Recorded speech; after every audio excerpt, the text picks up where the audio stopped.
guys अहिले चाहिँ यहाँ हुँदैछ तयारी आज चाहिँ यहाँ मेरो साथीहरु घरमा चाहिँ सक्सन छ नि त हैन अनि त्यही भएर चाहिँ यहाँ हामी तयारी गर्दैछ सिस्टरहरु यिनीहरुले चाहिँ यो प्लास्टिक लाउनुमा हेल्प गर्दैछ यहाँ किनकि हामी साथीहरुसँग गर्ने मान्छे हो नि त आज सबैजना आइदिनुहोस् हाम्रो घरमा पुरान छ हैन हाम्रो ब्लगरलाई सपोर्ट पनि गरिदिनुहोस् लाइक शेयर कमेन्ट भाइरल गरिदिनुहोस् मेनुका भुजललाई यहाँ चाहिँ गाइस हामीले चाहिँ यहाँ घुकुनी पकाउँदैछ हैन यहाँ चाहिँ मेरो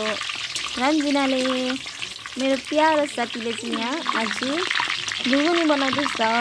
आज सक्सनमा चाहिँ सेलरोटी र घुकुनी गाइस यहाँ चाहिँ घुकुनी पाक्दैछ है यो चाहिँ नयाँ स्टाइलले बनाएको मेरो साथीले गाइस म रोटी पोल्न आँटेको छु है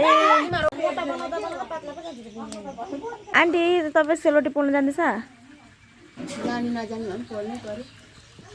चाहिँ हाम्रो सुमानले रोटी पोल्दैछ हैन केटा मान्छेहरूले रोटी पोल्छ है पोल्दैन गाइस कमेन्ट गर्नु ल उल्टा घुमाइ यहाँ चाहिँ रोटी पोल्न सिक्दैछ सुमानले कता घुमाउनु रे यस्तो गरेर यसरी घुमाउनु पर्छ मेरो कम देउँछ भयो हुन्छ दिनुभएकोमा धन्यवाद हैन यस्तै कुरोहरू सबै नेपालीहरूले सिक्नुपर्छ रोटी बनाउनु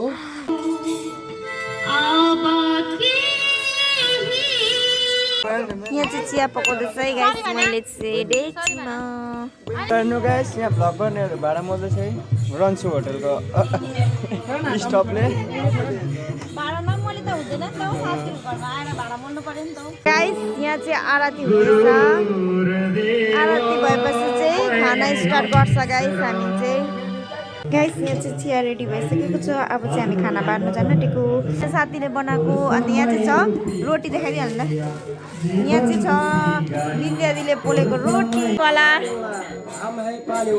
म चाहिँ चायवाला छु चाय मैले रोटी पनि खाएँ अब गयो ल म ल ओके हेर्नु छोडी फुलेर यस्तो भइसकेको छ अघिसम्म 5 नम्बरको थियो अहिले 7 नम्बरको भइसकेको छ अब घटाउनु गएको ल भाइ testing my name is Gabu how are you guys बहिनीको च्यानललाई सब्स्क्राइब र के रे लाइक शेयर कमेन्ट गरिदिनुहोस् फलो पनि गरिदिनु भन्न फलो पनि गरिदिनु ल फर्स्टको चाहिँ के रे फर्स्टको चाहिँ के सब्स्क्राइब के रे यहाँ चाहिँ खाना स्टार्ट भयो गाइस रोटी घुकुनी चिया बारिसक्यो मैले आजको मिनी ब्लग चाहिँ यति नै बाई बाई हुन्छ त